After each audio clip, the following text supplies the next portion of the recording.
Bonsoir et bienvenue dans votre édition Côte d'Opale. Nous sommes à Calais où une délégation de médecins ivoiriens est reçue toute la semaine au centre hospitalier pour parler de questions d'hygiène. Mais tout de suite, direction Arques où le gymnase a réouvert après des mois de fermeture suite à la tempête du mois de février. Des praticables de gymnastique artistique réinstallés, tout un symbole pour le complexe gymnique de la ville d'Arques, fermé pendant 7 mois. En février dernier, un violent coup de vent emportait la toiture, la charpente et dévastait l'intérieur de cette salle, construite en 2010. 6000 m² détruits et des mois de travaux pour que les gymnastes puissent à nouveau utiliser le complexe. On a pu démarrer les travaux qu'en juin. Donc on a battu un record de vitesse et ça a été formidable parce que toutes les entreprises et les assureurs, tout le monde a joué le jeu. Donc en 4 mois de temps, on a réussi à reconstruire. Il y avait surtout la toiture qui était quand même tout à fait à refaire.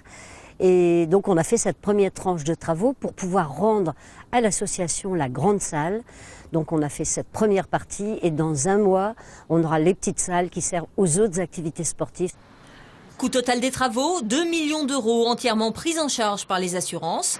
Et depuis le début de la semaine, les adhérents de l'AMGA, l'association municipale de gymnastique d'Arques, qui était sans toit fixe depuis 7 mois, ont enfin retrouvé leur marque. Hier, c'était le premier mercredi de retour dans la nouvelle salle avec les inscriptions notamment de tous les cours loisirs. Il y a eu plus de 450 enfants ou adultes qui sont venus pratiquer et prendre des dossiers d'inscription. Donc pour nous, c'était une très belle réussite. Je pense que c'était aussi dû que tout le monde attendait la réouverture de ce complexe. Conçu pour l'entraînement des gymnastes de haut niveau à l'occasion des Jeux Olympiques de Londres, le complexe accueillera son premier grand rendez-vous sportif en avril prochain. Une finale de zone en gymnastique.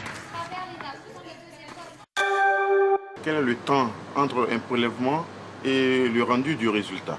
Yao Kouadio est venu avec 5 confrères du centre hospitalier de Bouaké en Côte d'Ivoire. Pendant 5 jours, ils font le tour des différents services de l'hôpital. Impossible de faire abstraction des moyens matériels.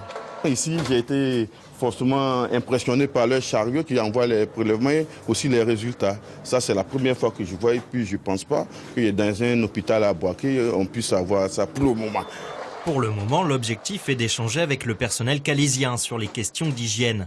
La succursale à Calais de l'ONG Wake Up Africa a constaté des carences en la matière lors d'une visite en septembre 2015. Il y a plein de choses qui peuvent être mises en place simplement avec des moyens simples. Ils peuvent très bien faire. C'est pas on n'a pas, on fait pas. Moi ça c'est quelque chose que je veux pas entendre. Donc quelquefois ils nous disent on n'a plus de savon, on se lave pas les mains. Non. On n'a plus de savon, on trouve autre chose. Ils ont d'autres savons, des savons en pain, même c'est pas ce qui est le mieux, mais il y a toujours des solutions alternatives. L'association profite de la présence dans les locaux calaisiens de ses membres du corps médical ivoirien pour parler des projets en cours, comme celui de la construction d'un centre de télémédecine à quelques kilomètres de Bouaké.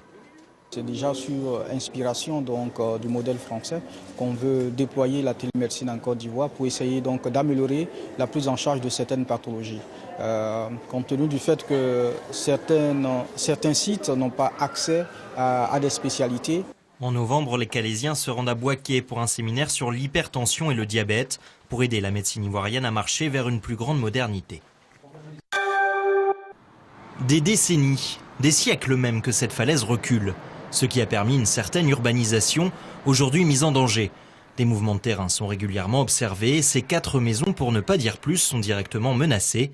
La municipalité a lancé des analyses sur le site. Nous avons des études qui sont engagées, notamment pour connaître l'origine des ruissellements, également quelle est l'action de l'eau dans la falaise qui vient à miner le sol et qui fait que les différentes couches glissent un peu comme un millefeuille qu'on aplatirait et qui amène à ce que les mouvements de terrain gagnent sur la base de la falaise et au contraire déstabilisent le haut de la falaise. Faut-il prendre davantage de mesures curatives? Le début des opérations de sondage jusqu'à 60 mètres de profondeur sont prévus en ce mois d'octobre. Fermées la veille, les 2 piscines de Calais ont à nouveau ouvert leurs portes ce matin. Une grève a en effet commencé mercredi, mobilisant une trentaine de salariés. En cause, un désaccord entre le personnel, la commune et Cap Calaisis, qui porte notamment sur l'organisation future. À partir du 1er novembre, ICO et la piscine Rançon fermeront tous les lundis. Les syndicats craignent une surcharge d'activité les autres jours, ainsi qu'une réduction des effectifs. Les élus affirment de leur côté que cette réorganisation nécessaire n'entraînera aucune suppression de postes.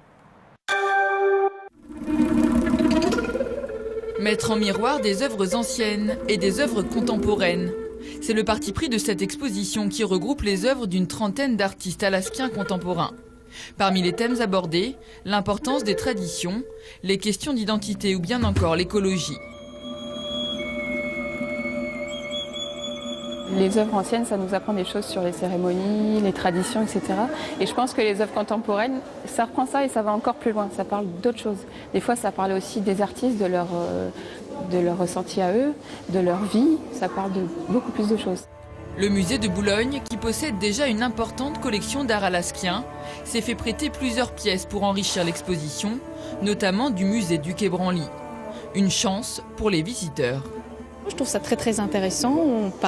On voit beaucoup de choses aussi bien du passé que du présent. C'est ça qui est intéressant. Ce qui est drôle, c'est qu'il y a des choses proches de notre culture à travers la pêche, des choses comme ça. Voilà, bon, c'est toujours intéressant de voir d'autres cultures et d'autres façons de voir les choses.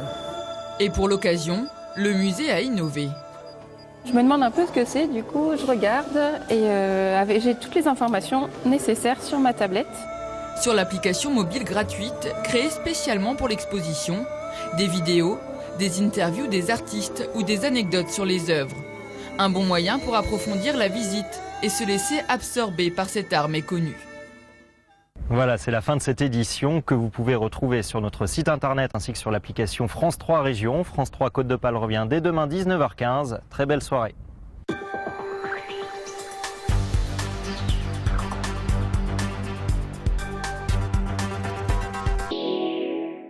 La pluie et le beau temps dans votre région, c'est la météo sur France 3 avec Apréva Mutuelle.